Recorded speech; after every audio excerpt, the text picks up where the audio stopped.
वालेकुम। मैं पेशेंट नूरीन गुर्दियां दी मरीज़ ही हाँ। मेरे फसूला बनया मेरे हफ्ते च कभी 3 दफ़ा कभी 2 दफ़ा मसली होंगे ने कभी 3 दफ़ा वे खराब होए तो गुर्दे वाश होंगे ने।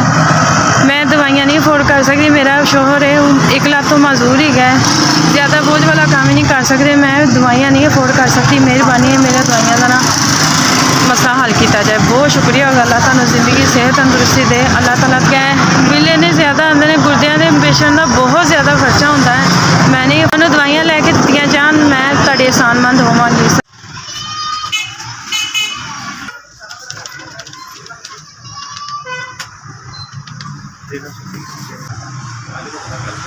अल्लाह ताला सानू बहुत ज़्यादा तरक्कियां दे दुनिया दे। तुसी हर महीने इस तरह दवाइयाँ देते रहो। मेहरबानी बहुत ज़्यादा। SVS नूं अल्लाह ताला सलामत रखे। जिन्होंने 4 साल की साड़ी मदद की है अल्लाह ताला उन्होंने बहुत ज़्यादा दे जिन्होंने साड़ी दवाइयाँ लैके दित्तियां हैं।